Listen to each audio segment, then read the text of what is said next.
Black Star Network is here.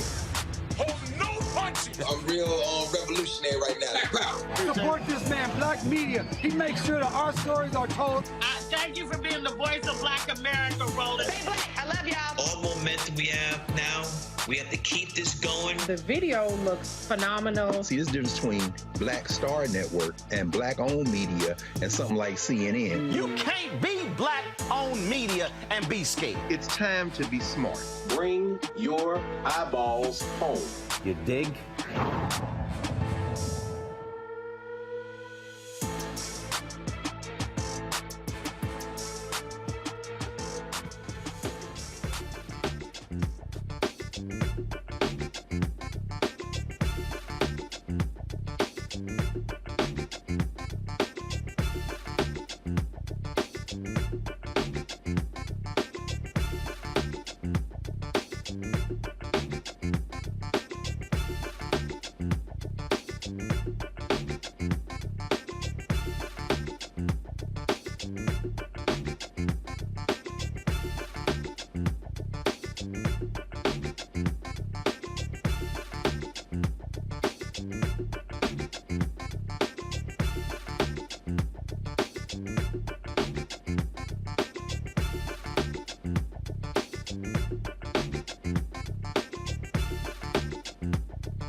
All right, folks, today is Friday, January 20th, 2023, coming up.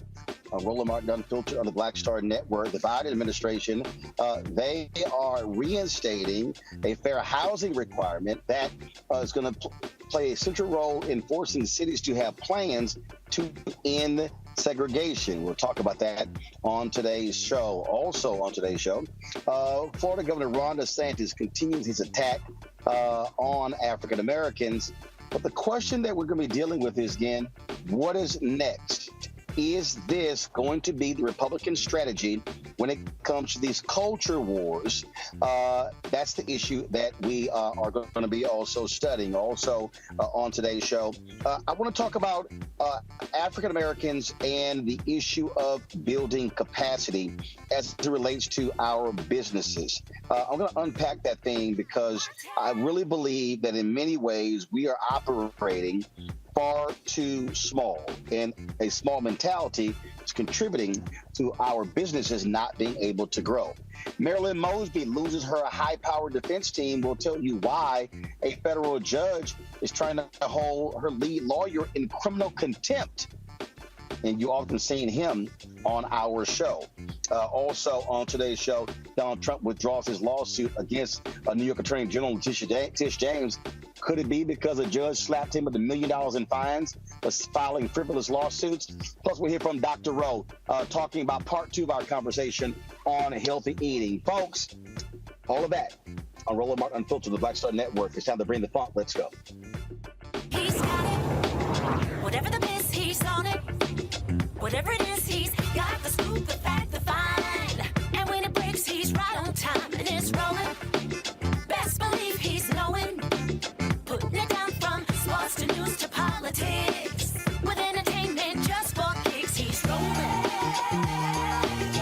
It's on go, y'all. It's Roland Martin, rolling with Roland now. He's funk, he's fresh, he's real, the best, you know he's Roland Martin now.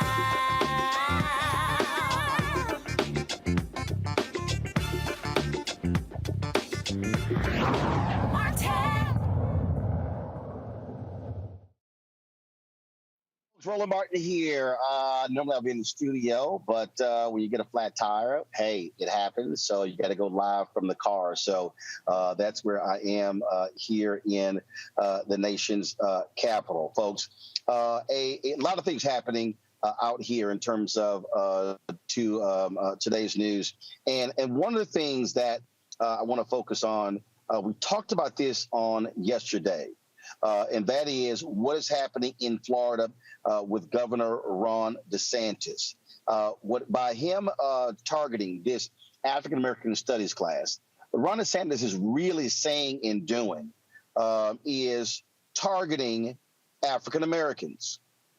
Now, this is not the first time he's done that, but I need people to understand, what is going on here. This, folks, is not new. Let me say this again. It's not new. And you're going to see more of this. I laid this out in my book, White Fear, in terms of what the strategy is.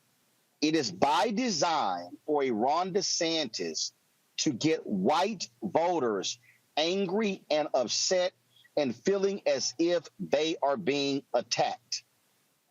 Listen to what I'm saying. This is the strategy.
All right, folks, just having the technical difficulty here. So, again, literally, I'm broadcasting from the side of the road because of a flat tire. And so we're going to be talking about Ron DeSantis, what he's doing in Florida, but also the case of Marilyn Mosby out of Maryland. She's having to replace her entire defense team because a federal judge is trying to hold her lead lawyer, Scott Bolden, in criminal contempt. So here's what we're going to do. And so we're actually going to go to a break. We're going to sort out our technical issues. And again, folks, my signal might freeze. If so, Michael Imhotep, he'll take over to question our guest. So just understand that's what we're working through. This was not expected, but you got to do what you got to do. And so we'll do that. So this is what we'll do. We're going to go to a break. We'll come back. We're going to discuss the Marilyn Mosby case. We're going to talk about Florida Governor Ron DeSantis and this whole issue of white fear and how that is going to be part of the Republican playbook over the next 2 years. Bank on it happening over and over, okay? And we'll also talk about Moms for Liberty taking over school boards. Now, too many of us have been falling asleep, and how they are going to do more of that in the future. Folks, download the Black Star Network app, Apple phone, Android phone, Apple TV, Android TV, Roku, Amazon Fire TV, Xbox One, Samsung Smart TV. Also support us with our Bring the Funk fan club. Send your check and money orders to PO Box 57196, Washington, D.C. 20037-0196. Cash App, $RM Unfiltered. PayPal, R Martin Unfiltered. Venmo is RM Unfiltered. Zelle is Roland at RolandSMartin.com. Roland at RolandMartinUnfiltered.com. We'll be right back. Okay. What happened to time cues? You got to keep.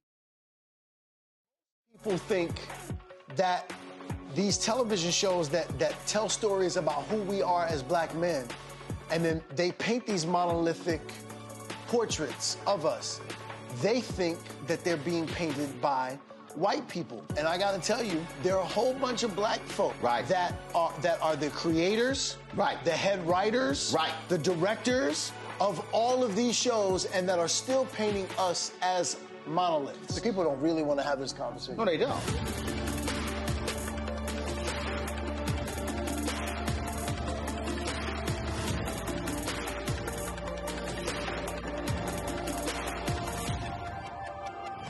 Next on the Black Table with me, Greg Carr.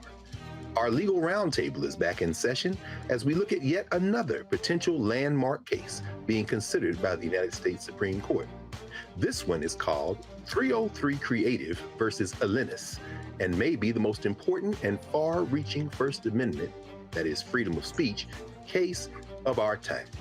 It could, depending on how the court rules, open the door for a return of Jim Crow segregation laws. It's true. If you say we can discriminate against one, you're saying we can discriminate against all. That's on the next Black Table. Don't miss it. Right here on the Black Star Network.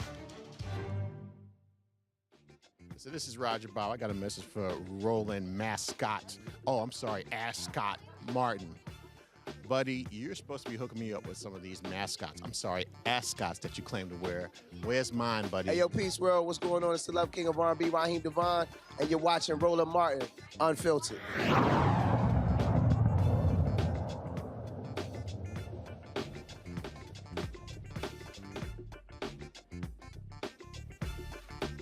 All right, folks. Former Baltimore State's Attorney Marilyn Mosby now has to find her a new legal defense team because a federal judge is going after her lead attorney, or former lead attorney, Scott Bolden, trying to hold him in criminal contempt.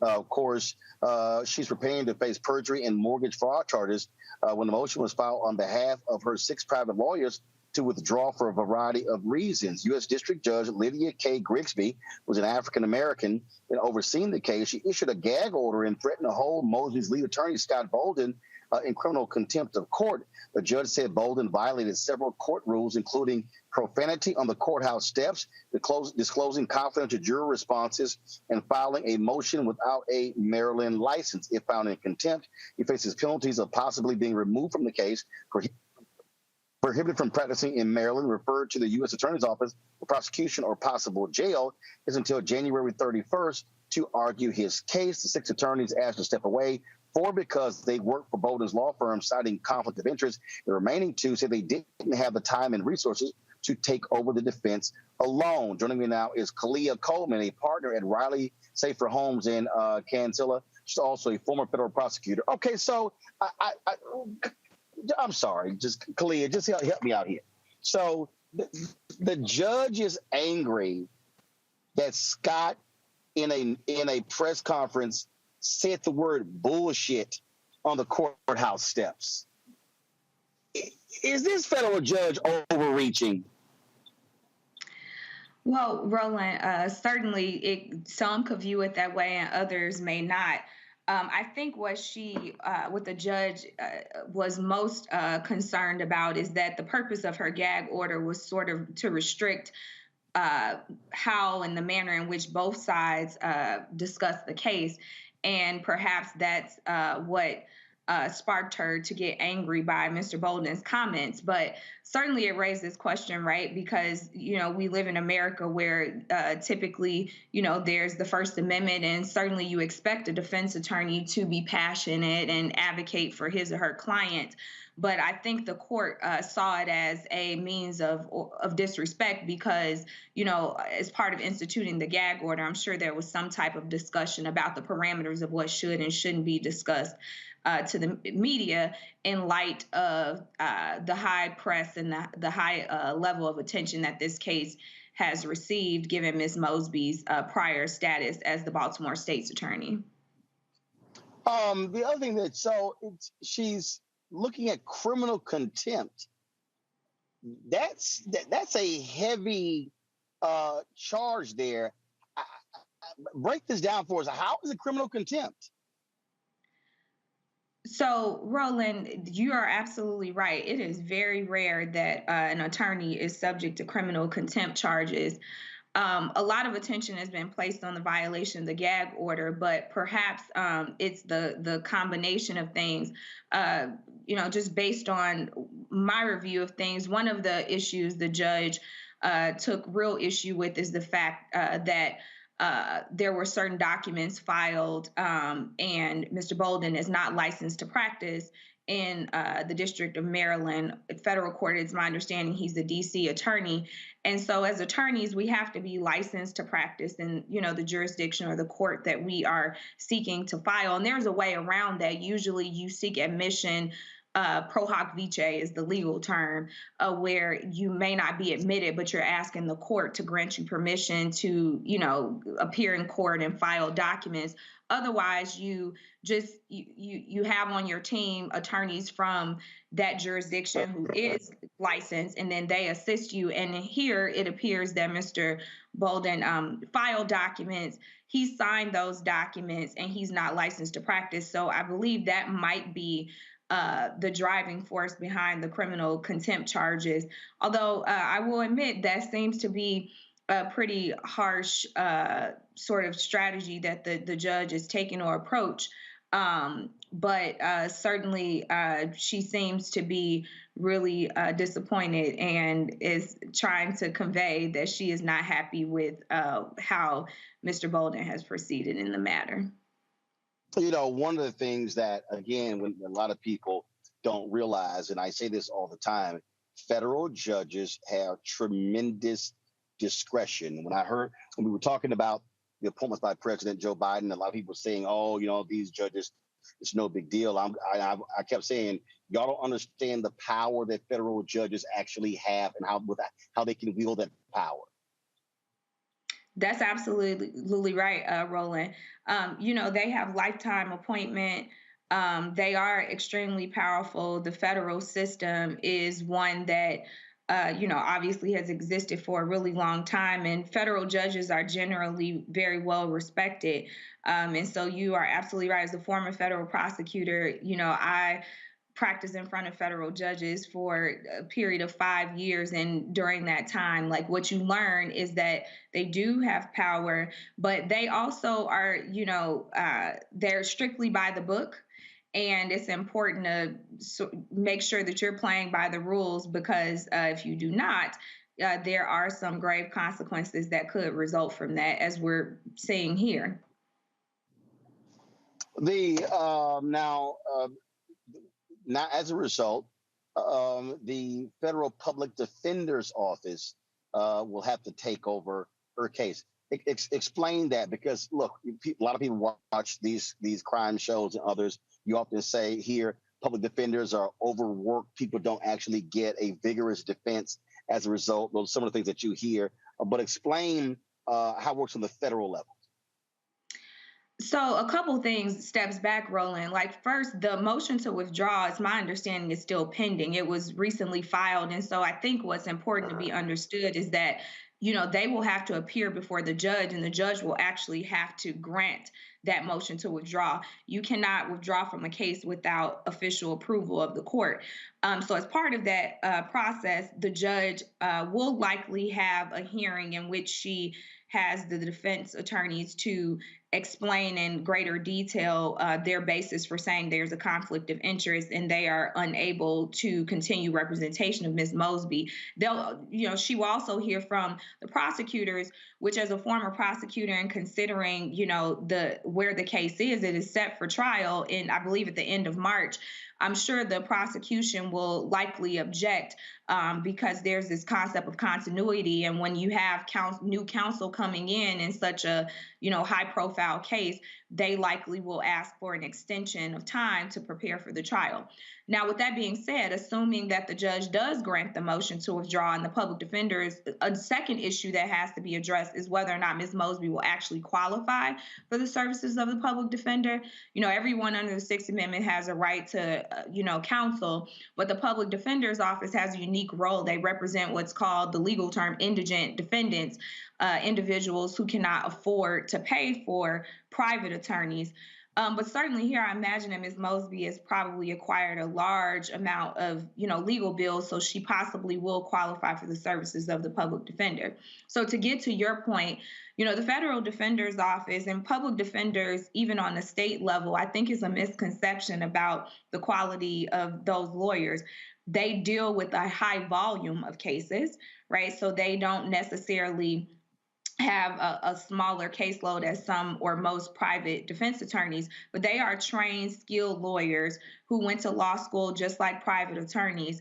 And certainly when you talk about the federal defender program, I imagine that they would likely staff some of their higher level or more experienced attorneys to deal with this case, given Ms. Mosby's status. All right, then. We surely appreciate you breaking this down for us. Thanks a lot. Thank you for having me. All right, then. Michael Imhotep, host the African History show. So, Michael, what did you make of this? I mean, this sounds like this is a judge who really is pissed off with his defense team. A criminal contempt? Yeah, Roland, I've been following this story some, and I read the article from the Associated Press on this, and it's a couple of things here. Number one, what you were saying about federal judges being important, you're so right about this, and unfortunately, so many of our people don't understand the judicial branch of the federal government and how important it is that President Joe Biden has made a record number of nominations to the federal bench and gotten so many of them confirmed, number one. Number two, I can't rule out in my mind that somehow this is retaliation against former State's Attorney Marilyn Mosby when it came to prosecuting police officers, like when it came to Freddie Gray and the officers that were believed to be involved in the death of Freddie Gray. Because when you look at the charges, Mosby in 2020, Mosby submitted requests for one-time withdrawals of $40,000 and $50,000 respectively from Baltimore's deferred compensation plans, according to her indictment. Prosecutors alleged that Mosby falsely certified that she experienced financial hardship because of the coronavirus, but she actually received nearly $250,000 a salary in 2020. Yeah, but one, taxes are going to take at least a third of that. Two, you don't know what other financial obligations she had, and she talked about how it impacted her consulting business, et cetera. So, well, but that's why she's on trial. No, I understand. And so the issue for her right now is with this judge, could be taking away her defense team. And so hold tight one second. Okay. Hold on one second. I got to go to we're going to come back. We're going to talk about the Ron DeSantis case as well. You're watching Roland Martin Unfiltered on the Black Star Network. Back in a moment.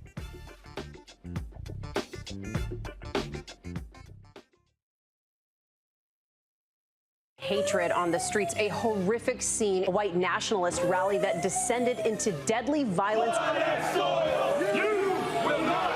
White people are losing their damn minds. As an angry pro-Trump mob storms the U.S. Capitol, we've seen shots. We're about to see the rise of what I call white minority resistance. We have seen white folks in this country who simply cannot tolerate black folks voting. I think what we're seeing is the inevitable result of violent denial. This is part of American history. Every time that people of color have made progress, whether real or symbolic, there has been what Carol Anderson at Emory University calls white rage as a backlash. This is the rise of the Proud Boys and the Boogaloo Boys. America, there's going to be more of this. Here's all the Proud Boys, guys. This country is getting increasingly racist in its behaviors and its attitudes because of the fear of white people. The fear that they're taking our jobs, they're taking our resources, they're taking our women. This is white fear.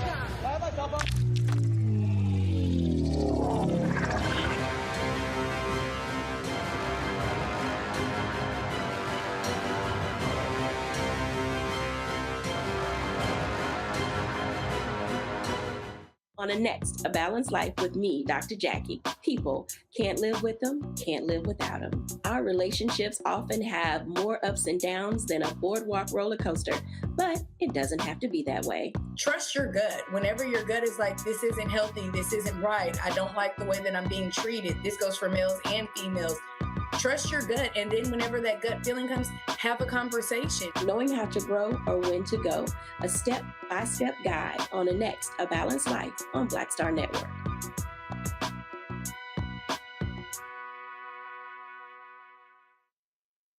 Hi, I'm BB Winans. Hi, I'm Kim Burrell. Hi, I'm Carl Payne. Hey, everybody, this is Sherry Shepherd. You're watching Roland Martin Unfiltered, and while he's doing Unfiltered, I'm practicing the wobble.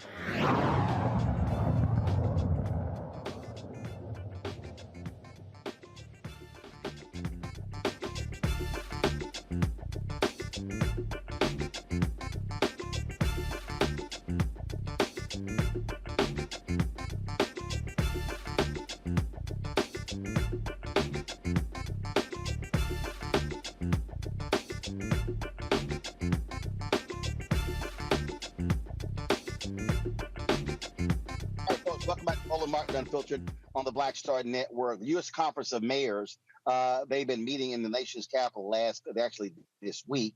And today, President Biden addressed them at the White House. This is, remember, you have the African American Mayors Association, the U.S. Conference of Mayors. A number of the nation's black mayors were in town. Mayors from, of course, from Charlotte, from Atlanta, Little Rock, a number of places all across the country. And this is an opportunity for these mayors to not only meet with federal officials, the Biden administration, when it comes to funding and issues along those lines. One of the issues that was major was climate change that was talked about as well. And so at the White House today, President Biden spoke to them, laid out his vision for the country as well as they celebrated today, the second anniversary of the Biden administration being in the White House. And folks, do we have Biden's speech ready? Okay, here is what Biden had to say to the U.S. Conference of Mayors.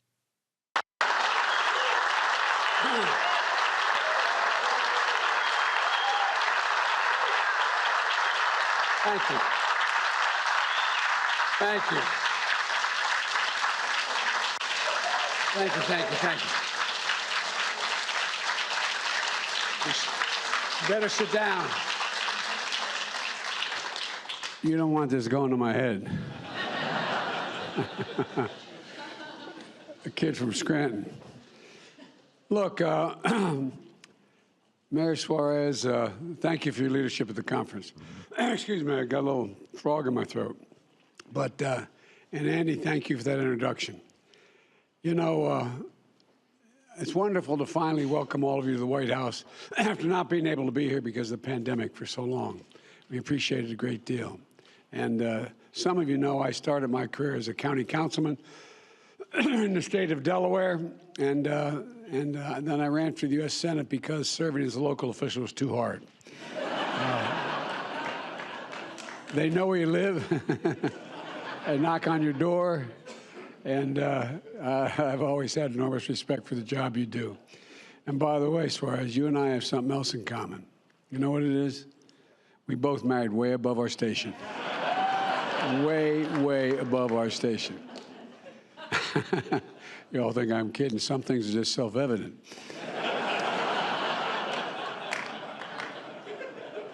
Today is 2 years since I was sworn in as president. And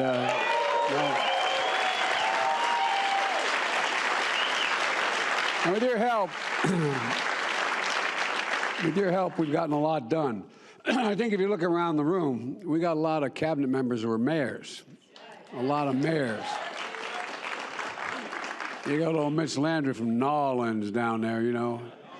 And that's like being mayor of a country. Yeah, I tell you what. My daughter went down to Tulane University in large part because his dad, it's a long story, but when he was mayor, and I thought she's going to come home talking with a boy talking funny at me, you know what I mean, from Bayou Lafourche or something. Mayor Pete is, even though he's the secretary, they still call him Mayor Pete. And, you know, you got Marty Walsh from Boston. I don't know where Marty is. We got a lot of mayors, and that's why I think we're making such progress. Look, the fact is that, you know, it's fitting that we are here together today, and because you mayors know how to get things done. And that's not hyperbole, it's a fact, because you have no choice, as a matter of fact. Yesterday, I was in California. We're grappling with historic California.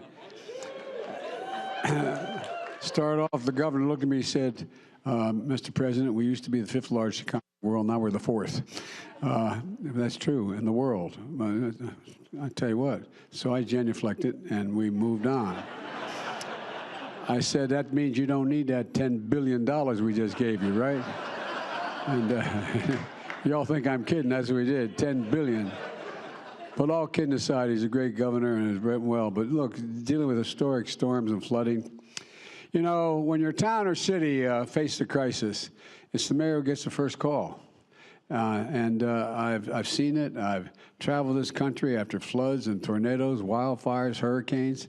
As a matter of fact, I was kidding, but there's a serious piece to it when I pointed out that to the governor, we got to stop taking these helicopter rides, because I went over this. I think it was the 5th one in this state, traveling the state. More of the forest was burned down there up in Oregon than the entire state of Missouri. I mean, it's a long, long, long way. A lot of damage. And I want to thank the mayors across the country for doing everything they can to recover and rebuild.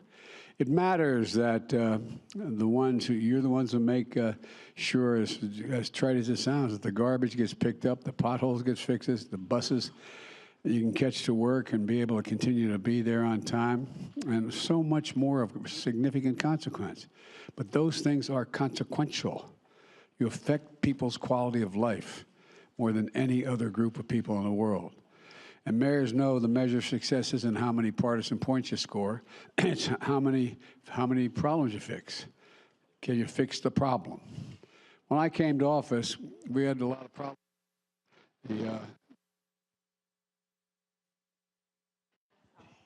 Can you hear me? The pandemic was raging, our economy was reeling, but we acted together. Now, 2 years in, it's clearer than ever that our plans work, and we're building the economy from the bottom up and the middle out, not just the top down. Because when we do that, by the way, the wealthy do very, very well, and everybody, the poor, have a shot, and the middle class can have a little breathing room. An economy that benefits that folks in the heartland as well as in our cities and all across America. And, you know, I remember, You know, as I said, my family, I was born in Scranton, Pennsylvania. When Cole died when I was in 3rd grade, we had to move.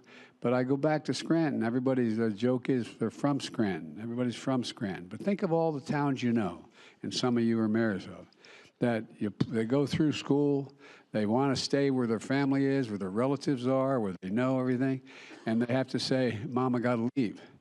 There's no jobs here. There's no jobs here in my town. I'm serious. I'm deadly earnest.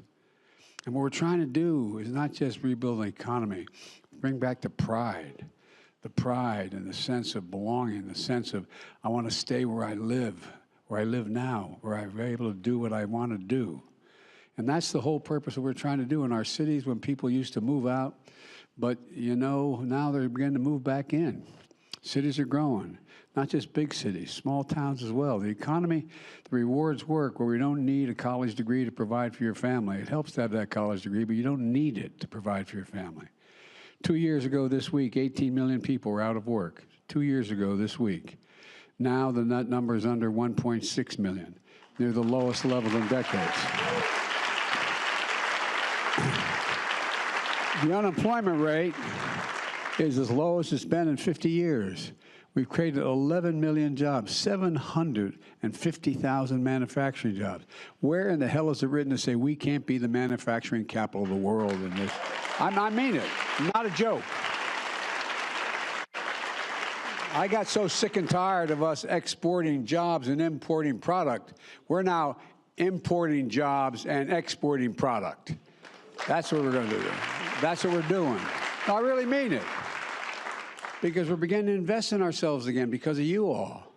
Over the last 2 years, more Americans applied to start a small business than any year in history, any year on record. They make up 50% of all the economy in America. Fewer families are facing foreclosure or an eviction than before the pandemic. Families in our communities are starting to breathe just a little bit easier. But folks, it's not only that. Pride is coming back to American communities and to American cities. And that's not just on the coast, as I said. It's in every part of the country, including many towns and cities and local communities that have been forgotten for much too long. And it's not an accident. It's a strategy. When I came to office, a strategy that we stuck to, even in the face of a lot of criticism, a strategy that we put into action, a strategy to recover and rebuild and invest in America. You know, hesitate a second to just digress a little bit. We used to invest 2% of our GDP in research and development every year. That's what we did in America. But then, a long way, we stopped. We stopped investing in America in research and development. We invest now 0.7%. We used to be number one. Now China is number two. We're number 8. I mean, there's things we've allowed to happen. It's not been conscious. It just sort of slipped up on us. And the way in which we changed the way we dealt with corporate law, a whole range of things. But we're changing it. And we're changing it. As I said, we're going to export product, not jobs. With your support, I signed the law of the American Rescue Plan to deliver immediate economic relief to families and communities that needed it most. One study found that before the law was passed, 70% of the mayors in America expected to cut critical jobs like teachers and transit workers. 27% of you were facing steep cuts in police department budgets. So we acted. And with the CARES Act we passed under the previous administration, some of it had to go to your legislatures for permission to get the money. I've been the bad guy when I was a senator and as vice president, a pain in the neck. Why do you have to go through the legislature? No, I'm serious. I'm deadly earnest about that. Because when you go through the legislature, you can't blame them. They say, I want a piece of my district. But you can apply directly. When I wrote the cops bill years ago, you didn't have to go to the legislature or governor to determine. You could apply directly. If you qualified, you got it directly. You got the money directly. Well, that's what we're talking about. And things began to change. Instead, we made sure the American Rescue Plan empowered you directly to avoid painful layoffs. You put cops back in the street, firefighters back in the jobs. You kept teachers in classrooms. You asked for the money and you qualified for it. In Knoxville, Tennessee, Mayor Kincannon gave premium pay. Is the mayor here? There you are, Mayor. Well, you gave premium pay to police officers and firefighters to keep them on the job. It was a big deal.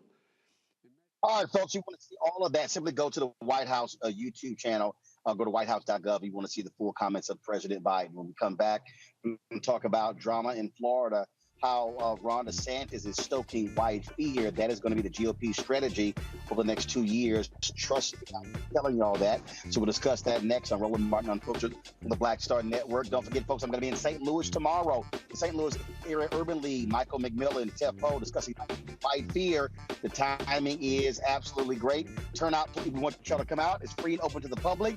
You can RSVP info@RolandSMartin.com, info@RolandSMartin.com. And of course, you can get a copy of my book, White Fear, at all available bookstores, download it on Audible. You can also get it from Amazon, Barnes, and other places as well. Gotta go to a break. I'll be right back.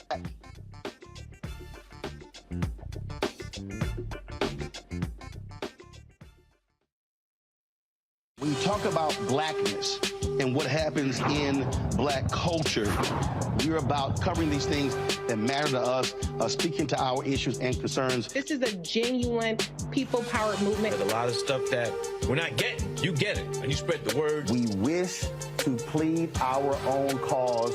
Too long have others spoken for us. We cannot tell our own story if we can't pay for it. This is about covering us. Invest in black-owned media. Your dollars matter. We don't have to keep asking them to cover our stuff. So please support us in what we do, folks. We want to hit 2,000 people, $50 this month, raise $100,000. We're behind 100,000, so we want to hit that. Y'all money makes this possible. Checks and money orders go to P.O. Box 57196, Washington, D.C. 20037-0196. The Cash App is $RM Unfiltered. PayPal is R Martin Unfiltered. Venmo is RM Unfiltered. Zelle is Roland@RolandSMartin.com. Black Star Network is here. Oh, no punch! I'm real revolutionary right now. Thank you for being the voice of Black America. All momentum we have now, we have to keep this going. The video looks phenomenal. See, there's a difference between Black Star Network and black-owned media and something like CNN. You can't be black-owned media and be scared. It's time to be smart. Bring your eyeballs home. You dig? Next on the Black Table with me, Greg Carr. Our legal roundtable is back in session as we look at yet another potential landmark case being considered by the United States Supreme Court. This one is called 303 Creative versus Alennis, and may be the most important and far-reaching First Amendment, that is freedom of speech, case of our time. It could, depending on how the court rules, open the door for a return of Jim Crow segregation laws. It's true. If you say we can discriminate against one, you're saying we can discriminate against all. That's on the next Black Table. Don't miss it. Right here on the Black Star Network. This is Judge Mathis. Hi, I'm Teresa Griffin. Hi, my name is LaToya Luckett, and you're watching Roland Martin Unfiltered.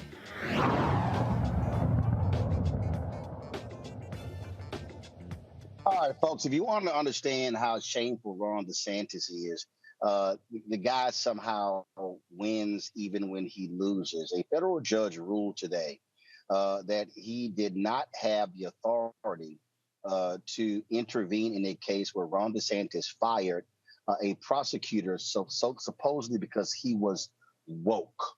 And so it was Andrew Warren who he replaced in August and fired him. But the judge did rule that he violated Andrew Warren's right to free speech.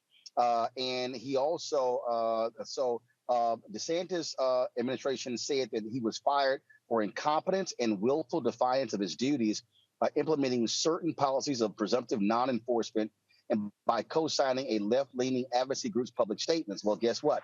The judge said that the assertion that Mr. Warren neglected his duty or was incompetent is incorrect. This factual issue is not close. Running a state's attorney's office is the state's attorney's job, not the governor. The governor cannot properly suspend a state attorney based on policy differences. But again, the judge did not have the authority to weigh in. My panel, Michael Imhotep, as well as civil rights attorney Matt Manning, glad to have y'all on the show. Matt, I want to go to you first, because when you look at this decision by DeSantis when it came to the African American Studies class, this whole attack on woke stuff, this is stoking white fear. This is him trying to attack anybody and everybody when it comes to race, when it comes to DEI. Now you have these presidents of the state institutions coming out and saying that they are not going to agree with anything dealing with diversity, equity, and inclusion. We are seeing how white fear is driving public policy there in Florida, and it's going to be how the GOP operates over the next 2 years. Yes, and how it's also driving it here in Texas and how it's driving it other places. And what it is fear mongering, and it's white fear. You're 100% right. And what's especially insane about this scenario is that so often you hear Republicans want to talk about whether someone was duly elected, right? That's been their whole life for Trump for years. Andrew Warren was elected twice. He's a great prosecutor. I've sat at a table with him before. He's passionate and he's a brilliant guy.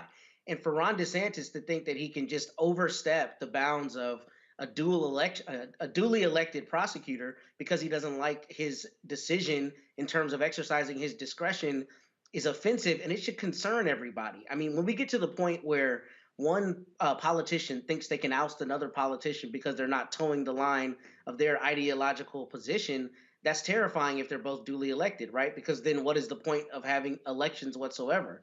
So I just read a little bit about the judge's order, and this is kind of concerning because I understand the judge's position is probably he didn't want to take judicial activism. But, you know, when the governor doesn't have a right to do this, what is the recourse for Warren? And what is the recourse for anyone else who finds themselves at odds with some other politician's decision, you know, as it relates to their discretion? So I think this is absurd. I think this is what the GOP is going to start trying to do.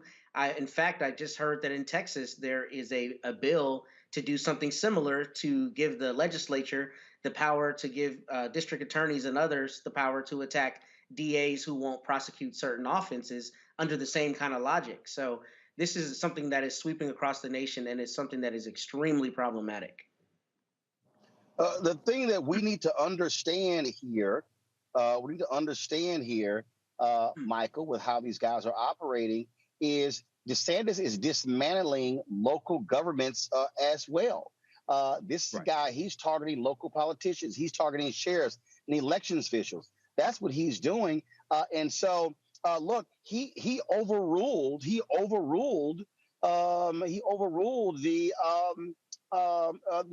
congressional seats and said, fine, he drew his own in violation of the federal law, and they still move forward.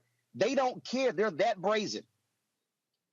Absolutely. They don't care. This is a fight for raw, naked power.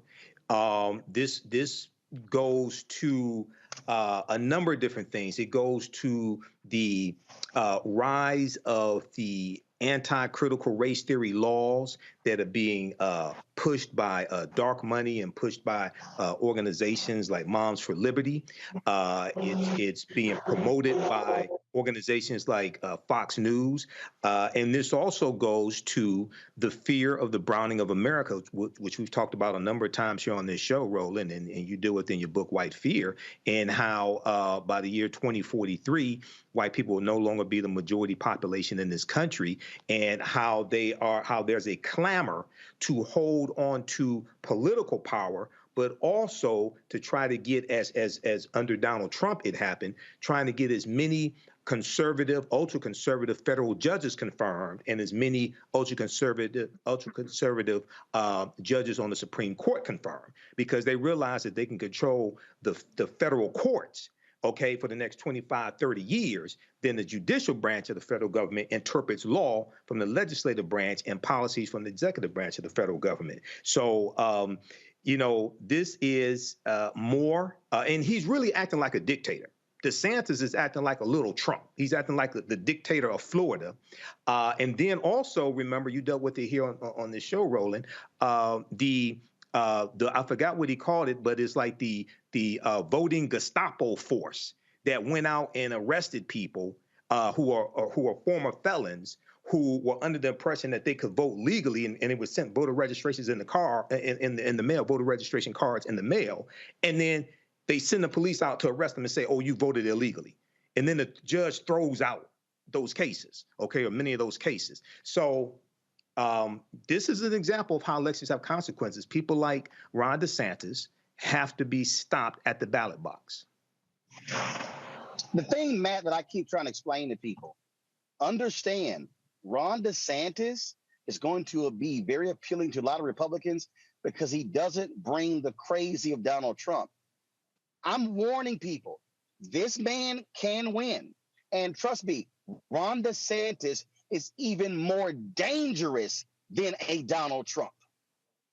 Yeah, you're exactly right. He's more dangerous than Donald Trump because he's not bombastic and he is intelligent enough to at least try to do things where he's got some kind of basis behind it. Whereas Trump, I mean, Trump made a lot of ridiculous decisions, but the reality is I think DeSantis is just considerably more insidious, and I think he's got deeper plans. And I think, to your point, he's more palatable to Republicans because they can look past Trump's, personal shortcomings, and they can say, oh, here's a guy who is not as bad, he's not as objectionable, he's not out talking, in a degrading way about women or disabled people or any other contingent of people.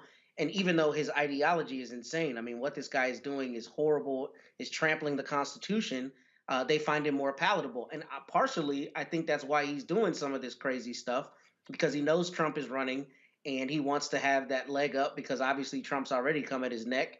And I think DeSantis is going to try to sell himself as the true conservative who is the moral conservative or whatever. And I think that that's what's going to happen is conservatives are going to galvanize behind him because they can get away from Trump finally, especially as he's embroiled in all these cases around the country. And Michael, if you look at he's targeting black folks and black voters that better understand this is going to be a danger come 2024. Yep.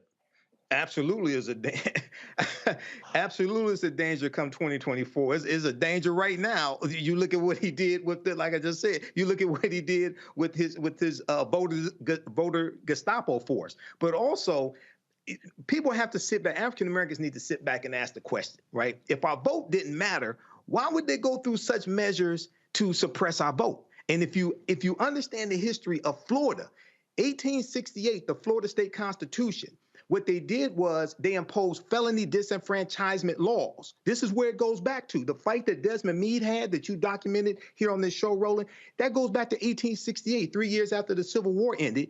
African Americans were 48% of the population of the state of Florida. They imposed the state legislature imposed this felony disenfranchisement law to target African Americans because they feared a Negro legislature.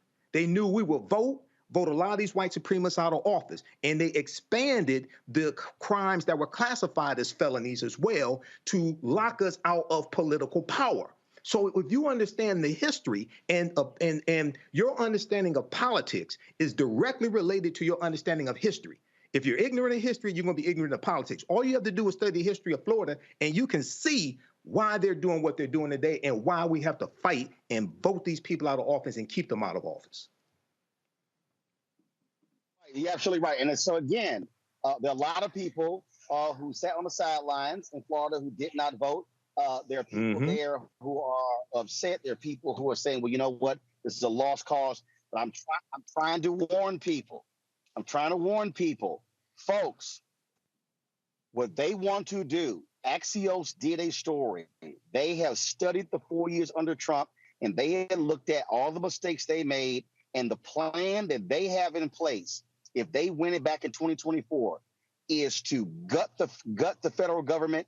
They will fire thousands of civil servants. They want to impose. You want to talk about the Taliban? You want to talk about the Taliban? They want to impose a similar ideology here in the United States, and it's dressed up under conservatism. So, folks, you can sit on the sidelines all you want to, but they are targeting black people. Absolutely. They are targeting black people. All right, I got to go to a break. We're going to come back with more on Roland Martin Unfiltered on the Black Star Network. Don't forget, support us in what we do. And look, we've got nominated for the NAACP Image Award. Be sure to go to vote.naacpimageawards.net, and you can cast your ballot to vote for our show, for our standing news special. It's open to the public. Anybody can vote. Just simply go to that category, look for Roland Martin Unfiltered, and then what you simply do is you fill that ballot out, and then you can one email per ballot. If you got 5 emails, you can vote 5 times. So please help us out to win this Image Award, our first nomination here at Roland Martin Unfiltered. I'll be right back.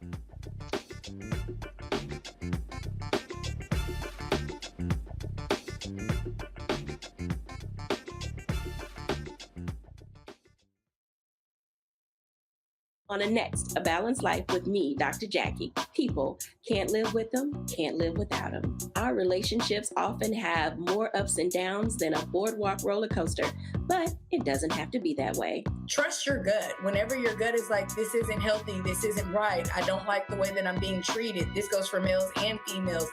Trust your gut, and then whenever that gut feeling comes, have a conversation. Knowing how to grow or when to go.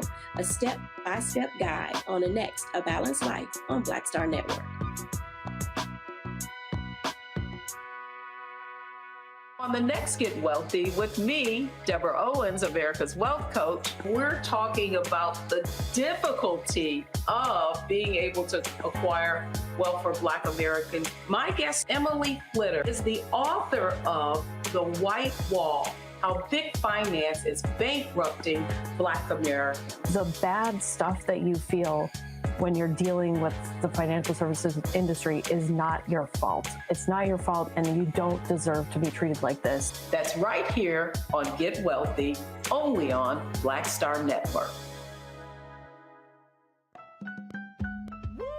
We're all impacted by the culture, whether we know it or not. From politics to music and entertainment, it's a huge part of our lives, and we're going to talk about it every day right here on The Culture with me, Faraji Muhammad, only on the Black Star Network. What's up, y'all? I'm Will Packer. I'm Chrisette Michelle. Hi, I'm Chaley Rose, and you're watching Roland Martin Unfiltered.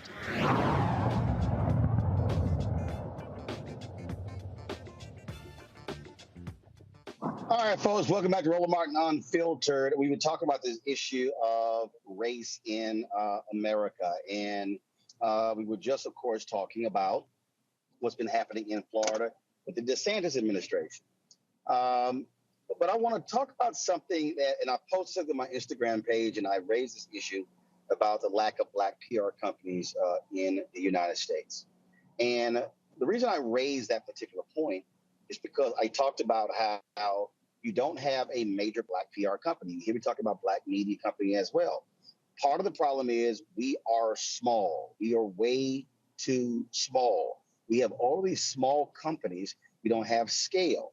I want to bring in Michael and Matt in on this because the reason I'm raising this issue is here we are. We're talking about how do we build Black America? How do we grow Black America? And the bottom line is, Matt and Michael, we're not going to be able to build and grow Black America as long as when you look at the sectors in which we are operating in business-wise, we are small. Pre-COVID, there were 2.6 million Black-owned businesses. 2.5 million had one employee. So truth be told, we only really have 100,000 Black-owned businesses. 95% of all Black-owned businesses same thing. It comes down to size. I'm trying to get people to understand we can't just say, hey, I own the business. It means nothing if you're small. Yeah. You know, Roland, this is something extremely important. And we talked about this some yesterday on Faraji Muhammad's show, The Culture. We don't really understand scaling. The past maybe 10, 15 years, there's been so much emphasis on starting businesses. I've seen, numerous workshops on entrepreneurship, trying to get African Americans to start businesses. There's been less emphasis on changing the mindset of African Americans to, one, support African American owned businesses so that they can grow, so they can scale, so they can increase revenue, hire more employees, number one. Number two, something else is extremely important, and you know this, Roland, from coming from a family that actually owned a catering company. Other ethnic groups will employ family members and start businesses with family members, right? But there's a narrative going around that you don't go into business with family, you don't hire family members, and a lot of times that's directed towards African Americans. But when you look at other cultures, they don't live by that. You go into Chaldean stores, Arab stores, Asian American stores, Chinese, Mexicans, they got the whole family working there, okay? And they pull the resources together that the families have to help create generational wealth, all right? Now, you want to make sure that you put the right person in the right position, give them the right responsibilities based upon their skill sets. But this has to be a total reprogramming of how we look at business, how we engage business. And it's not enough to say start business or build your own, which is one of the most overused cliches, build your own. But there also has to be emphasis on supporting, consistently spending dollars with Black-owned businesses to keep them in business and help them grow. But so here's the deal, Matt, that I want people to understand. I'm going to say something and it's probably about to piss a lot of people off. And that is, many of us have lifestyle jobs, lifestyle businesses. Now, let me explain that. What that means is, again, I'm going to go back to pre-COVID. 2.6 million Black-owned businesses, 2.5 million had one employee, and those Black-owned businesses were doing, on average, $54,000 in revenue. When we had 1.9 million Black-owned businesses, they were doing, on average, $110,000 in revenue. So the reality is, when we talk about Black-owned businesses, in many cases, we have businesses where we're simply just paying ourselves a paycheck, and we're actually not building and creating wealth. We're actually not building a business that you can actually create scale and then pass on to a family member. The reality is, we should be able to be building businesses. And again, if we choose not to sell, then all of a sudden a family member is taking over a 20, 30, 40, $50 million a year business, but that's not what's happening. And so the problem that I'm looking at, we are having conversations and people keep saying, to Michael's point, build your own, but folk don't even understand what building your own means. I really believe we've got to have a much more rigorous conversation that I would say this here. I would say we have, I don't even want to say let's get more Black-owned businesses. I keep saying let's get more Black-owned businesses with scale. Let's say if you got 3 small PR firms, merge into one PR firm.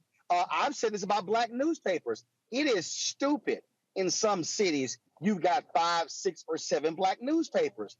You simply cannot, the audience can't support that when you got one daily newspaper that's struggling to survive.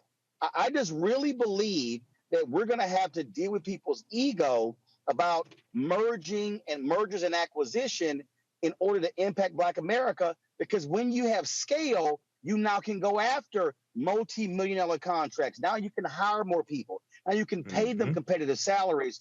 And that is a fundamental problem that I see in Black America across all industries. Yeah, and you know what's interesting, as you talked about that, I kind of thought about the analogy with churches, because you see that a lot with Black churches as well, right? Where you have very small membership and it's so small that it's like unsustainable for each individual church, whereas you could have one church where people came together and have a robust body. Obviously, we're talking about businesses, but the principle is the same. And I think you hit the nail on the head about coming together and putting aside that ego.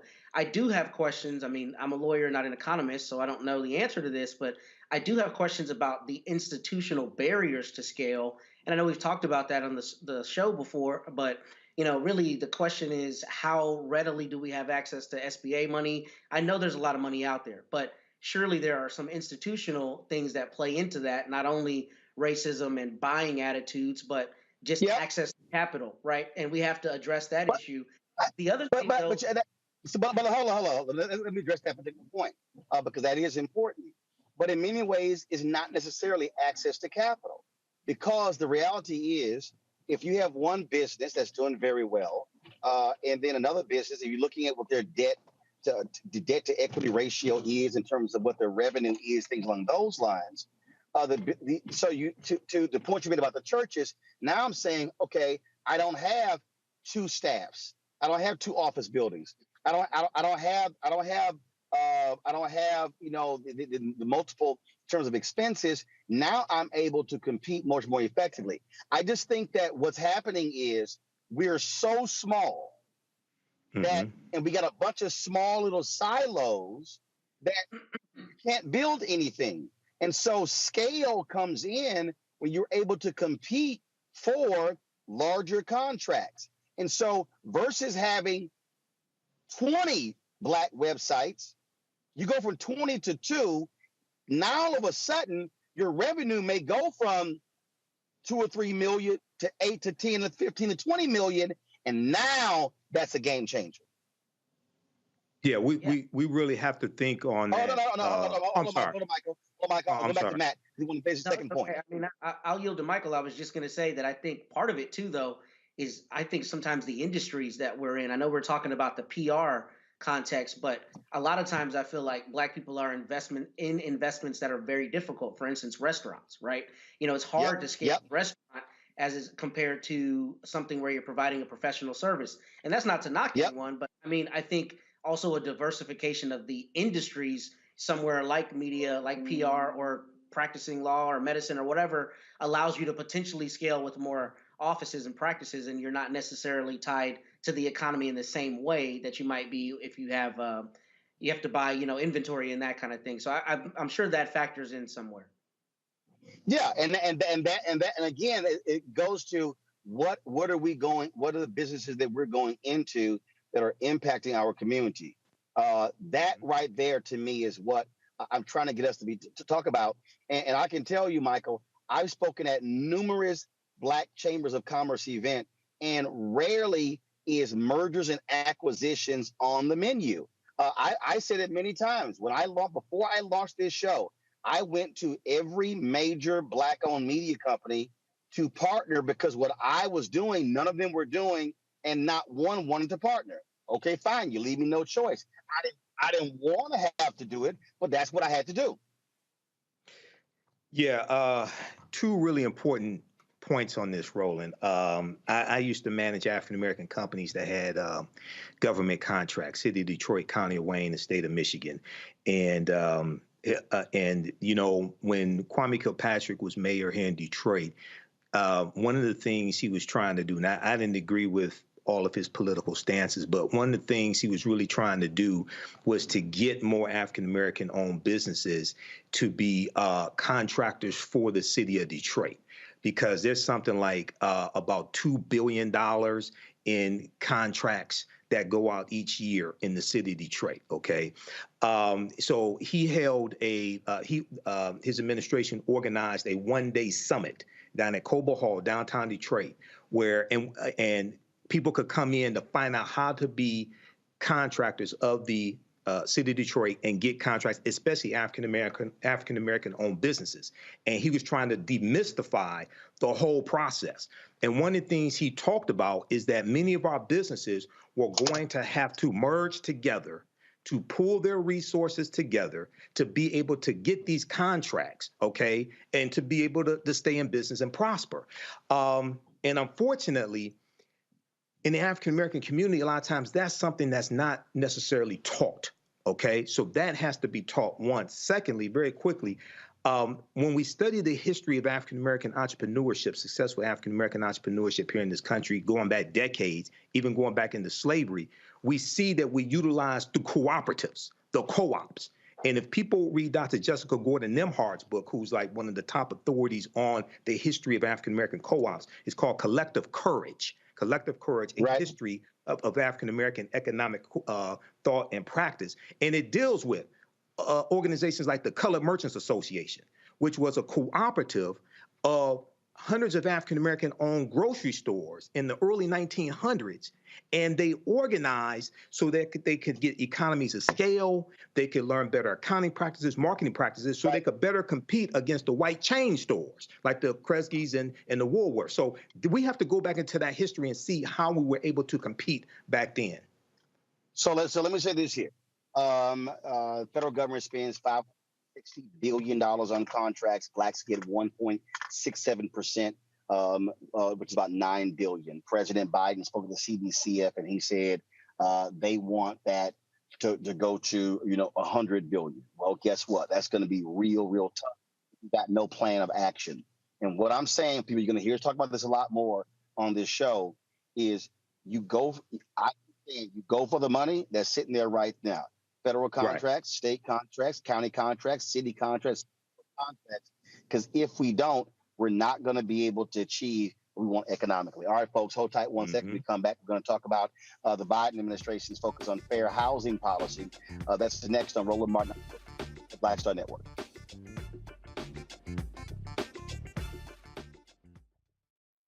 Next on the Black Table with me, Greg Carr. An hour of living history with Dr. Richard Mariba Kelsey, thinker, builder, author, and one of the most important and impactful elders in the African American community.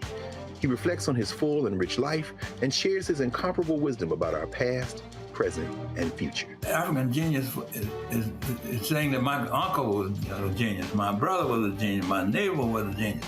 I think we ought to drill that in ourselves and move ahead rather than believing that I got it. That's next on the Black Table, here on the Black Star Network.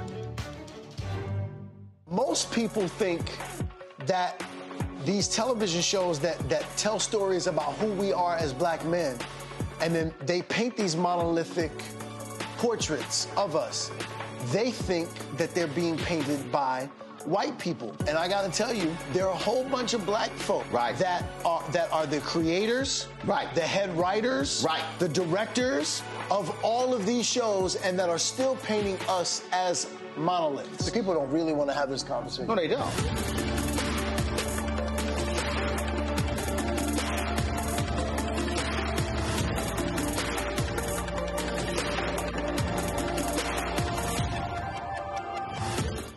What's up, everybody? It's Godfrey, the funniest dude on the planet. Hi, I'm Israel Houghton. Apparently, the other message I did was not fun enough.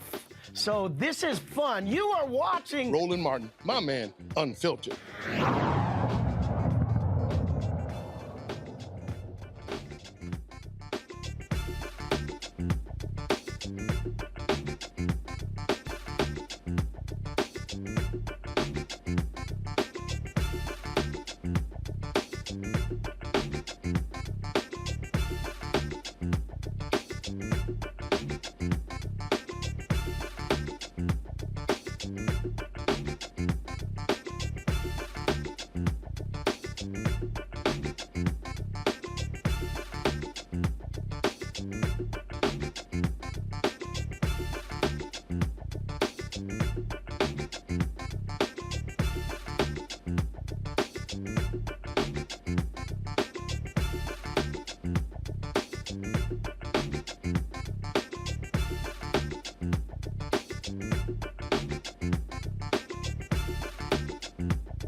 In 1968, the Civil Rights Act was passed, also known as the Fair Housing Act. that act was designed to get rid of discrimination in the housing industry. It really was a practice that was put in place by realtors in this country to keep black folks from living in white neighborhoods. It was so pervasive that it really limited African Americans from also being able to build and create wealth. Now, we have seen that over the last 50 some odd years, that has continued in this country. You still have lawsuits that exist where people are being locked out, where you have realtors who are pushing African Americans to buy homes in non-white areas. Now, there are those who may be watching who say, well, why do you want to live in a white area?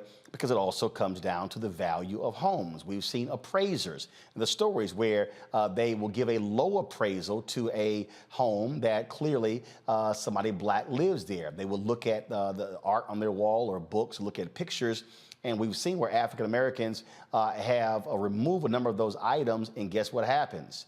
They get a high appraisal. So the bottom line is we still continue to see in America racism in the housing industry. Now, President Obama, they had a plan to require cities to turn in their plans of action to how to end segregated housing. But then the Trump folks came in and then they blew that out, saying that that plan was going to somehow destroy the suburbs in this country. Well, if you know how the suburbs were created, you will realize that was all about white flight. Where were they running from? The Fair Housing Act of 1968. And so that's really how the suburbs blew up. It was white flight. Well, now the Biden administration is moving forward with that same plan, requiring cities to submit their plans of action to end segregated housing in this country. Now, using the force of the Housing and Urban Development Department, they're reintroducing the affirmatively furthering fair housing rule, okay? This rule, of course, requires states, cities, and public housing agencies seeking federal funds to complete a comprehensive assessment explaining how housing segregation exists in their communities and what their plan is to address it. Again, it was restored in 2021, but the new version will simplify and emphasize goal setting. It was first introduced again by the Obama administration in 2015, repealed by Trump's folks. Now, Secretary Marcia Hudge issued a statement says emphasizing housing equality in this new rule. This proposed rule is a major step towards fulfilling the law's full promise and advancing our legal, ethical, and moral charge to provide equitable access to opportunities for all. The rule received support from more than 30 national racial justice and housing organizations. Joining us now is Demetria Sponsor. She's Vice President and Director of Federal Policy at the Center for Responsible Lending. Glad to have you here. See, the thing that a lot of people don't understand, if you want to understand housing in America, understand it's about money. And so even though the Fair Housing Act was passed in 1968, we continue to have problems truly having equity in this country when it comes to housing and the law. Yeah, most definitely. One thing that I would say is it's really important to recognize that the federal government not only supported or encouraged the private market to discriminate against people of color, they mandated it by law. So it was true that you could not get a VA or an FHA loan if you did not live in an all-white neighborhood, right? So it is federal policy that has actually led to much of the racial segregation and the disproportionate gap in home ownership and safe and clean and nice housing in communities of color. And so I think the affirmatively furthering fair housing rule is a recognition of the fact that the federal government has an obligation to use its funds to correct and remedy the errors, the harms that it has caused, and that states and localities, when they receive those funds, need to do just that. And look, the power of the federal government is the purse. We've seen this. When they wanted to increase the drinking age in this country from 18 to 21, what did the federal government say? They said, hey, states, it's all good. You can do whatever you want. but you can't qualify for federal transportation dollars if you don't raise your drinking age from 18 to 21. And there's no state in America that can actually have roads, bridges, and new highways without those federal funds. Now, Louisiana sold a whole bunch of alcohol. They were the last state to actually change their law, but this is how you use federal power. You withhold the dollars. Yeah, no, I agree. I think that this has the potential to be a very powerful and transformative rule. The other thing that I think is really important is that it includes a requirement that states and localities actually work with the community in developing the plan. And so these plans, these equity plans under the Affirmatively Furthering Fair Housing Rule, will actually be subject to community input, comment, and feedback. And that is a change from the original Obama rule that was proposed that will allow for more community involvement. Michael and Matt with questions. Matt, you first. Yeah, so the question I have is what, if any, sanctions are there if a city or a locality submits a plan and then is found to still be engaging in discrimination or allowing it to occur in their city or municipality? What are the sanctions for that? Well, so I'm glad that you asked that question because one of the criticisms of the 2015 rule under the Obama administration is that it required those plans, but there were no enforcement mechanisms. And so you didn't have any kind of accountability on the part of states and localities when they use the funds. Under this proposed rulemaking, what's going to happen is that consumers, individuals, and community members will actually be able to file complaints with HUD regarding whether or not the state or locality is actually enforcing the plan. In addition, it increases the accountability and monitoring mechanisms that HUD will take in reviewing the specific measures that the states and localities are undertaking to use or to implement their equity plan. Thank you. Michael. Right. Okay. So thanks for coming on, Matria, and sharing this information with us. And this deals with a lot of history as well. When we look at the history, for instance, of racial covenants, racial restrictive covenants here in this country that were written into the deeds of white people's homes and stated that they could not sell their homes to someone who was non-white, especially African-American. This helped to lock a lot of African-Americans out of generational wealth. Even though those are illegal, they still exist today. Can you talk about how we can fight against this? Because this has been one of the ways that we've been locked out of generational wealth in this country for decades. Yeah, no, I mean, I think that's a really good point. Well, the Fair Housing Act is one of the ways that we actually fight against that. And we need strong enforcement, which is something that we're seeing more so under this administration than obviously we saw in the prior administration. The other thing that I want to say is that one of the reasons why restrictive covenants were so problematic goes back to the point of the federal government's policies. So even after the Fair Housing Act was actually passed, the federal government said, going forward, we will not permit, people to include restrictive covenants and accept, and use government financing. However, that does not apply to a property that already exists that had a pre-existing restrictive covenant, right? Right. And so this is how federal policy has led to and intensified the discrimination that has happened in the United States against people of color and our access, quite frankly, to safe housing, affordable housing, and the ability to generate wealth through home ownership. So the way that we change that is twofold. We have to have strong enforcement of the Fair Housing Act, strong enforcement of anti-discrimination laws. We have to increase the ability of private sector individuals to be able to sue and sue effectively. Institutions that are engaging in discriminatory practices like racially restrictive covenants. We also have to hold financial institutions accountable for redlining policies and making loans to only certain communities or steering loans for people of color into certain communities. And that's a practice that still is very much alive today, as we've seen with some settlements with some well-known financial institutions. Right. Okay, thank you. Is there anything in this announcement that you believe should be strengthened? So I think the enforcement mechanisms could be stronger. And I think that, I applaud the administration for for taking the step of saying, you know what, it's not enough for us to propose these plans, to monitor these plans, but we need to have a mechanism to enforce these plans. I would like to see a little bit more, I think, meat around what that enforcement mechanism looks like. And so what happens when an individual or community member files a complaint?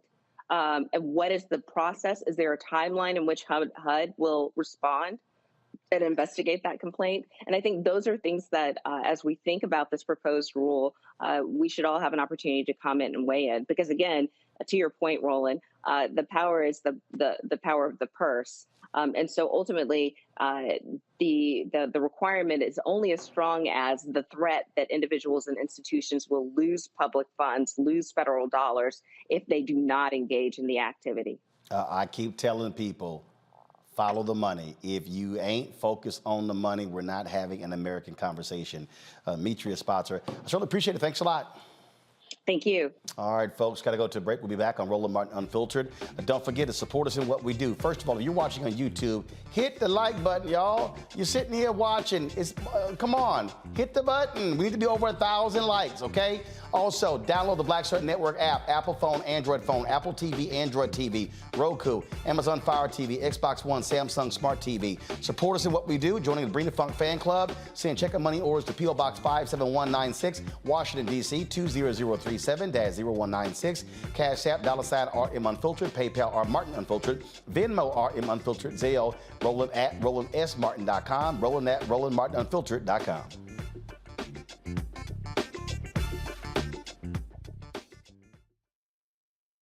I'm Deborah Owens, America's Wealth Coach, and my new show, Get Wealthy, focuses on the things that your financial advisor and bank isn't telling you, but you absolutely need to know. So watch Get Wealthy on the Black Star Network.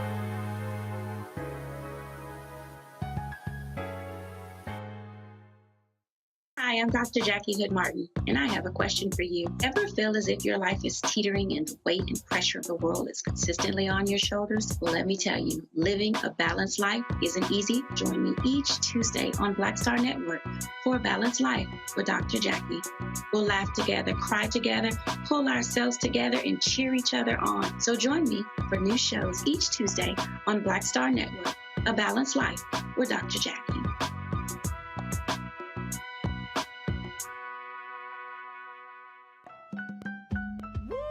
We're all impacted by the culture, whether we know it or not. From politics to music and entertainment, it's a huge part of our lives, and we're going to talk about it every day right here on The Culture with me, Faraji Muhammad, only on the Black Star Network. Pull up a chair, take your seat. The Black Table with me, Dr. Greg Carr, here on the Black Star Network. Every week, we'll take a deeper dive into the world we're living in. Join the conversation only on the Black Star Network. Carl Payne pretended to be Roland Martin. Holla! You are watching Roland Martin, and I'm on his show today. And it's what? Huh? You should have some cue cards. Hey, what's up, y'all? It's your boy Jacob Lattimore, and you're now watching Roland Martin right now.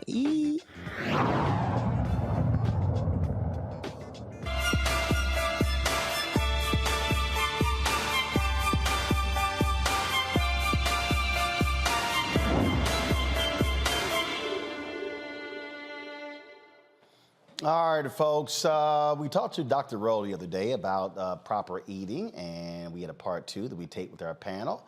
And so we wanted to share that with you as we focus on a new you in 2023. All right, folks, we're talking about better food choices for a new you in 2023, chatting with Dr. Rowe. Got our panel from Tuesday's show with some questions. Let's see, we'll start with Skinny Jason. So, Doc, here's the deal. How we bulk Jason up? He's 180 pounds. He's skinny as hell. Jason is malnourished. What? He's malnourished. Why do you call him? He's malnourished.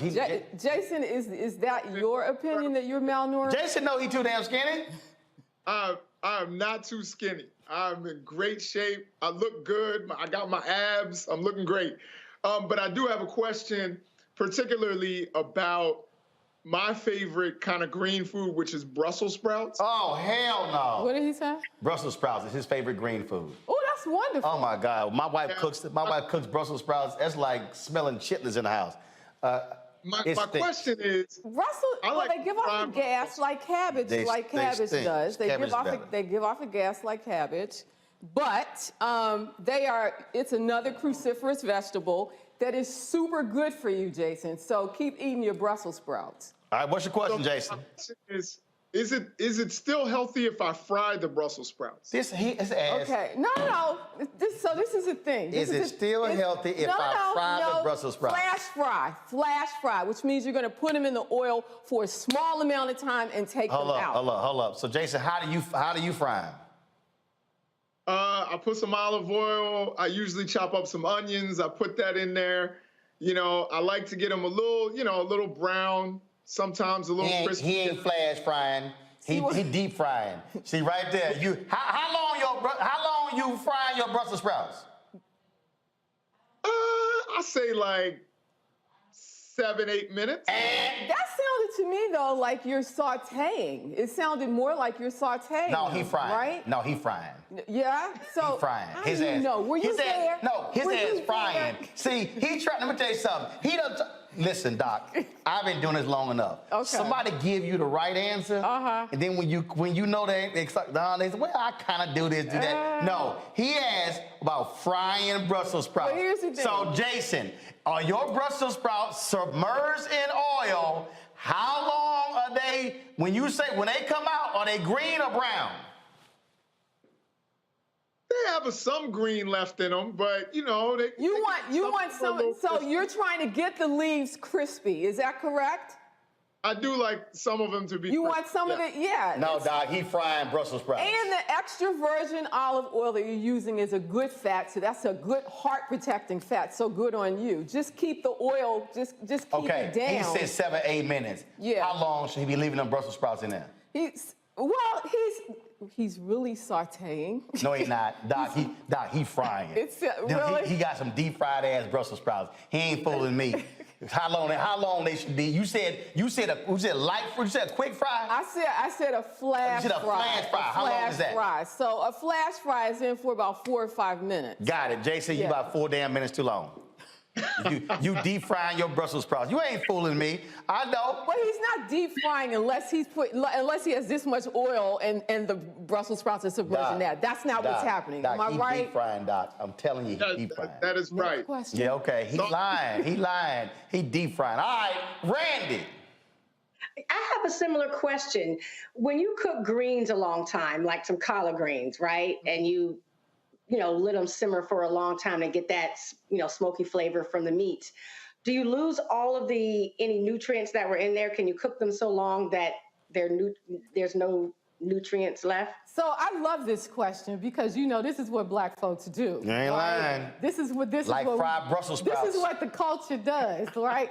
I don't want you. So in answer to your question, yes, you do. You lose a lot of vitamins to the water. That's the reason why we have what they call pot liquor. Your grandmother or old folks in your family, you drink the pot liquor. It's because all of those nutrients are leached into the water.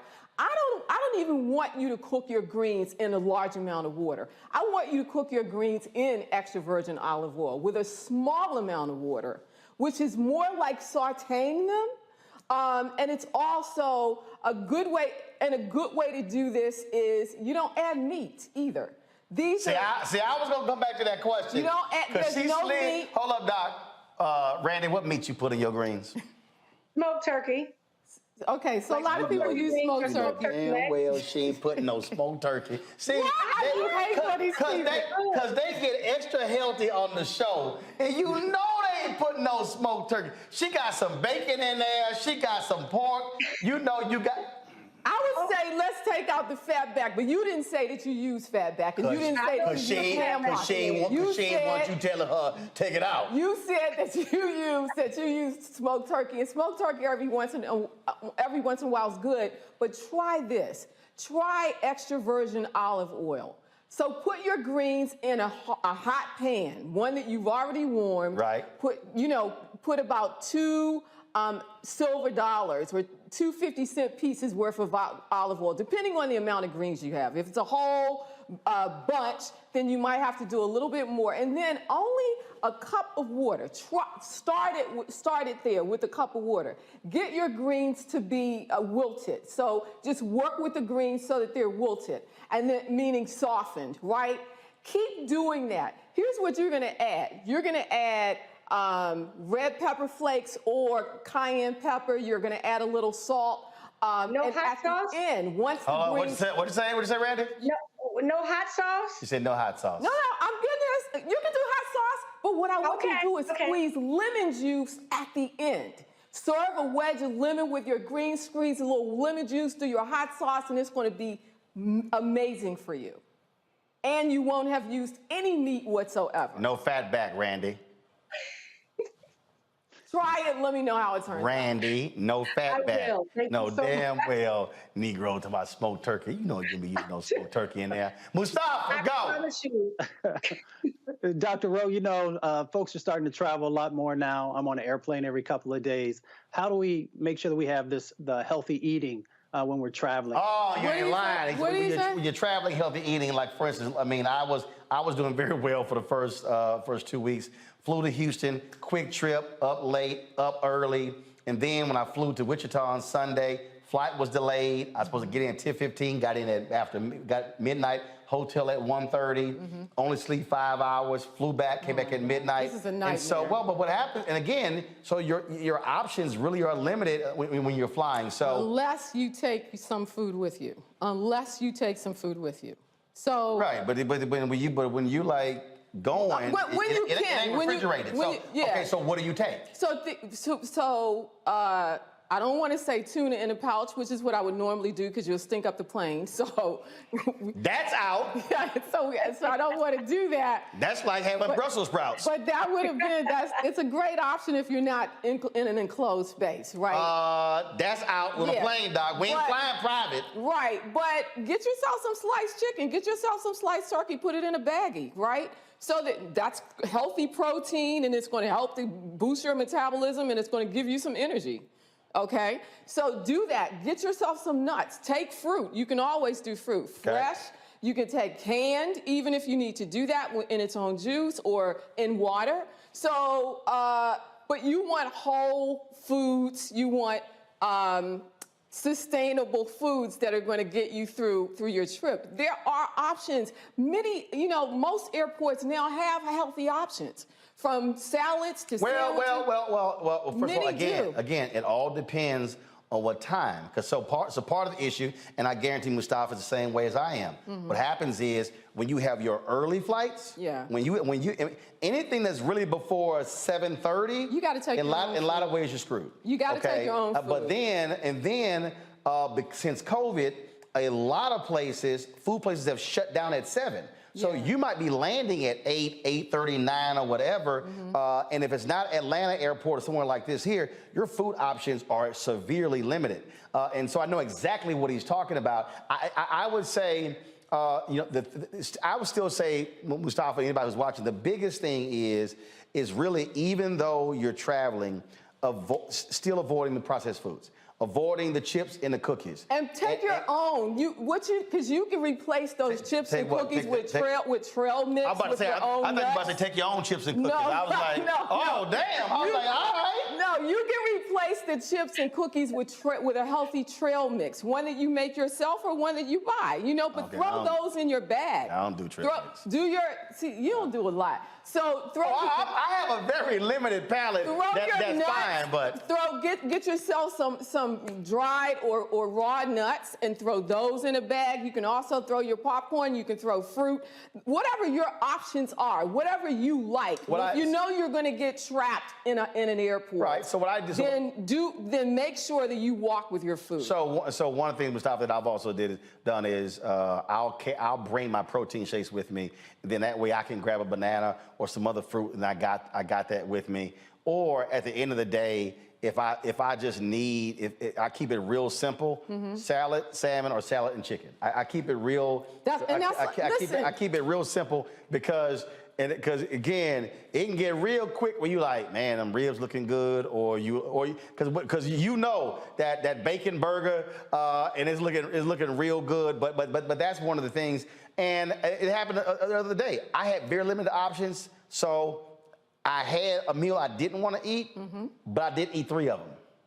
Okay. Meaning it wasn't like breakfast, lunch, and dinner, and then a flight tomorrow. Oh, so you ate something that wasn't on your plan. Right. That wasn't on the plan. But I limited. But you only went. Okay, that's good. That's good, and that's what you call planning for, those times when you're in a crunch, or planning for times when you go off the rail. Sometimes people go off the rail just because they want to go off the rail, right?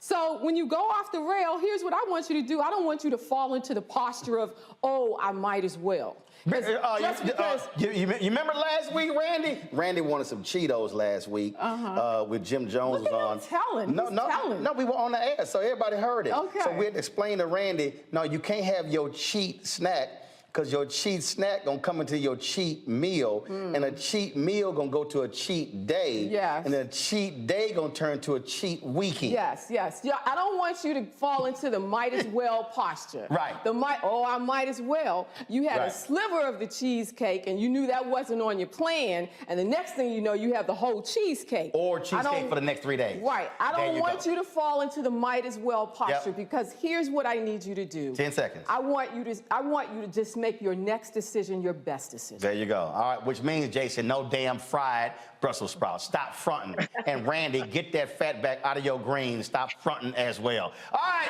Where people get information from you? Get the book. My book is new, out in paperback. Get drrowe.com. Go to getdrrowe.com. Okay. Get the book. Get your meal plans. Get your exercises on. Cool. Get your meditations on. This is a life plan, one that can take you through the rest of your life. And cuss people out to lower your blood pressure. All right, Dr. Rowe, we appreciate it. We'll be right back. Roland Martin Unfiltered on the Black Star Network.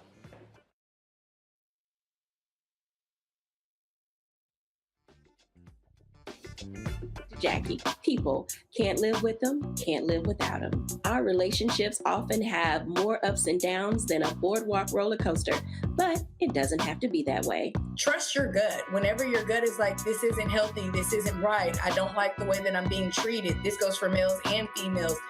Trust your gut, and then whenever that gut feeling comes, have a conversation. Knowing how to grow or when to go, a step-by-step guide on the next A Balanced Life on Black Star Network.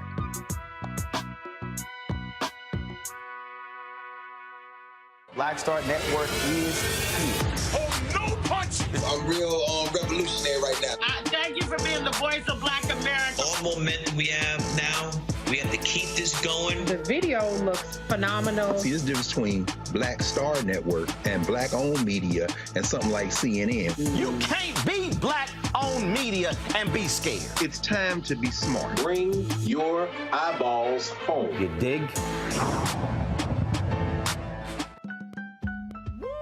We're all impacted by the culture, whether we know it or not. From politics to music and entertainment, it's a huge part of our lives, and we're going to talk about it every day right here on The Culture with me, Faraji Muhammad, only on the Black Star Network.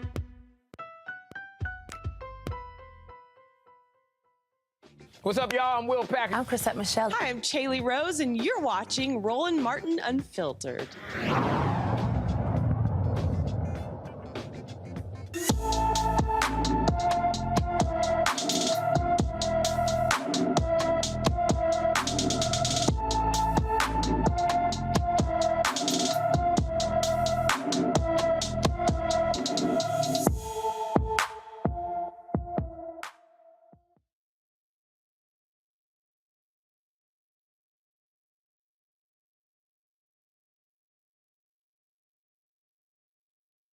Our 12-year-old Alicia Ortiz Fenwick left for school on Wednesday, January 18th, before leaving for school. on the block of South 49th Street and did not return to her Philadelphia home. She is 5 feet tall, weighs 130 pounds with black hair and brown eyes. She was last seen wearing white, blue, and black tights, a red shirt, and a black jacket. Anyone with information about Alicia Ortiz Fenwick is asked to contact the Philadelphia, Pennsylvania Police Department at 215-686-3183, 215-686-3183. Man, that's certainly a sad, sad story right there. All right, folks, do we have the video of this white man who lost his mind in Georgia? Douglasville, Georgia. So a black FedEx driver delivering packages, and this white man decided to just show his whole ass. Hit play. You stupid monkey. Come on, hey, say it again. Say it again. Say it again. Say it again. Go ahead, get out, you fucking dumb nigger. I'm fucking what? Are you a dumb nigger? Go ahead and park. You want to fuck around with a white man? You run over my dog, I will show you. Ain't nobody running over nothing. Black Lives Matter. Hey, welcome to Facebook. You think I give a fuck, nigger? Hey, what's up, though? Now, they're still trying to identify who this guy is. Trust me, you know, Twitter is going to do the work as best that they can as relates to who this fool is. And of course, you know that account Tizzy ENT, the guy who's always reporting on them. In fact, he posted a video. You know, let me go and just play this real quick. He posted a video about this. Give me 1 second. I think we have it. Are y'all seeing? Y'all see my phone here? Okay, go ahead and take my iPhone. Say it again. Oh, you got to love that freedom of speech. I do have something of an update with this. That young man, the FedEx driver, he has legal counsel, and they just did this. So we just left Douglas County Sheriff's Office filing the incident report, trying to get criminal charges against the assailant that is assailed Mr. Michael Rose. At this point, all we want to do is make sure that Douglas County does their job, does a good job, a thorough job, and that justice is brought so that we will not have to continue to go through this. It's not missed us that in this week, Martin Luther King Jr.'s birthday was earlier this week, and in the middle of this week, we had to deal with this type of racial injustice. So they know who he is.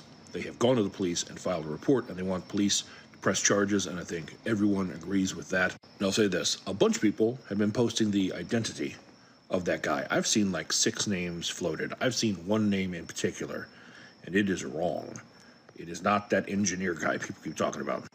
I do know who it is, and I mean, I'll just really quickly, you know, I know who it is. I'm not going to put his name out there because the victim already has his name, and they put it in the hands of police.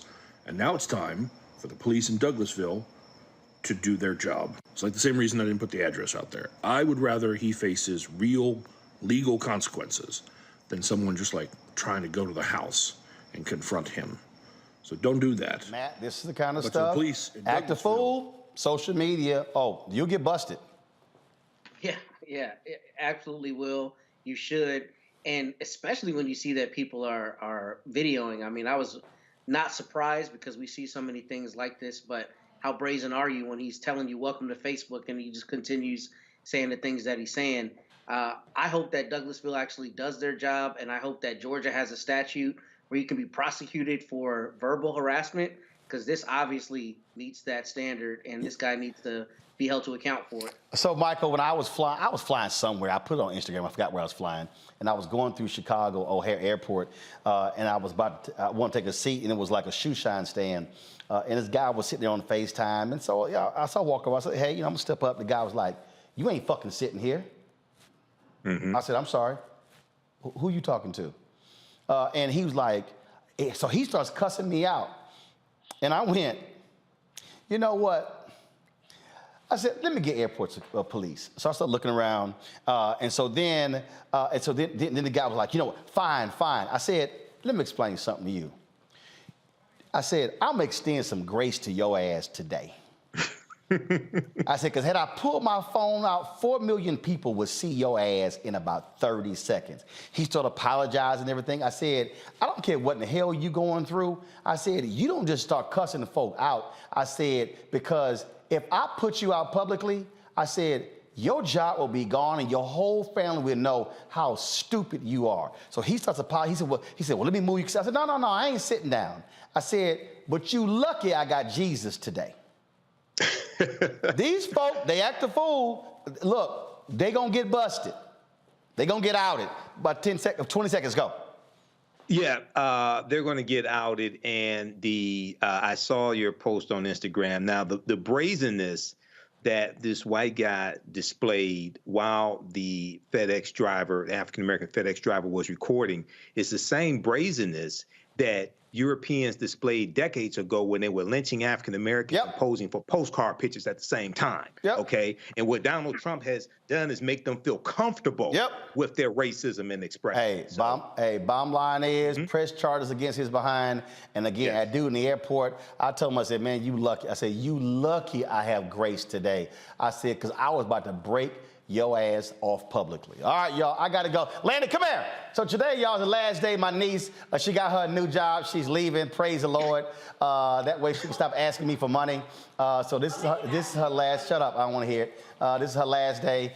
This is the one y'all saw in the cars and stuff. So she gonna work for some construction company, and she also getting married, but whatever. So again, her last day, and so I'm tired of having to fund her, so thank goodness she finally got a job with a raise. So y'all say bye to her. We gotta go. St. Louis, I'll see y'all this weekend for St. Louis Takeover. Book signing tomorrow. I'll see Dave Chappelle, Chris Rock on Sunday. Holla!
Thank you for being the voice of Black America, Roland. Stay black. I love y'all. All momentum we have now, we have to keep this going. The video looks phenomenal. See, there's a difference between Black Star Network and Black-owned media and something like CNN. You can't be Black-owned media and be scared. It's time to be smart. Bring your eyeballs home. You dig? Pull up a chair, take your seat at the Black Table with me, Dr. Greg Carr, here on the Black Star Network. Every week, we'll take a deeper dive into the world we're living in. Join the conversation only on the Black Star Network. Hi, I'm Dr. Jackie Hood Martin, and I have a question for you. Ever feel as if your life is teetering and the weight and pressure of the world is consistently on your shoulders? Well, let me tell you, living a balanced life isn't easy. Join me each Tuesday on Black Star Network for A Balanced Life with Dr. Jackie. We're all impacted by the culture, whether we know it or not. From politics to music and entertainment, it's a huge part of our lives, and we're going to talk about it every day right here on The Culture with me, Faraji Muhammad, only on the Black Star Network. I'm Deborah Owens, America's Wealth Coach, and my new show, Get Wealthy, focuses on the things that your financial advisor and bank isn't telling you, but you absolutely need to know. So watch Get Wealthy on the Black Star Network.